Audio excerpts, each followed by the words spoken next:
Challengers Bengaluru. ನಾಯಕ ರಜತ್ ಪತಿದಾರ್ ಆದ್ರು leader Virat Kohli. ಅವರಿಗೋಸ್ಕರ ಇಡೀ ಟೀಮ್ ಕನ್ನಡಿಗರಿಗಾಗಿ, ಬೆಂಗಳೂರು ಅನ್ನೋ ಒಂದು ಹೆಮ್ಮೆಗಾಗಿ ಈ ಸಲ ಕಪ್ ನಮ್ದು ಅಂತ ಈ ಟ್ರೋಫಿನ ಎತ್ತಿರೋದು. ಟಾಟಾ IPL 2025ರ ಚಾಂಪಿಯನ್ಸ್ ಬೇರೆ ಯಾರು ಅಲ್ಲ, ಕೆಂಪು ಅಂಗಿ ಹಾಕೊಂಡಿರೋ ರಾಯಲ್ ಚಾಲೆಂಜರ್ಸ್ ಬೆಂಗಳೂರು.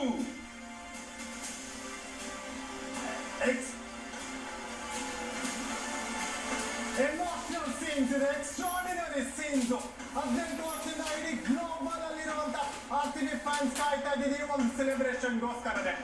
ಇವತ್ತು ಎಲ್ಲಾರ್ದು ಏನೇನು ಹೋಪ್ಸ್ ಇದ್ರು, ಏನೇನು ಕನಸು ಕಟ್ಕೊಂಡಿದ್ರು, ಇವತ್ತು ನನಸಾಗಿದೆ. ಇನ್ಫ್ಯಾಕ್ಟ್ ರಜತ್ ಆದ್ರಿಯನ್ನು ಮೆರೆದಿರುವಂತ ನಮ್ಮ ನಾಯಕ ರಜತ್ ಪತಿದಾರ್ ಹಂಗೆ ಫಾರ್ ರೀಸನ್ ಅಂದ ತಕ್ಷಣ ಈ ವ್ಯಕ್ತಿಗೋಸ್ಕರನೇ ಈ ಟೂರ್ನಮೆಂಟ್, ಈ ವ್ಯಕ್ತಿಗೋಸ್ಕರ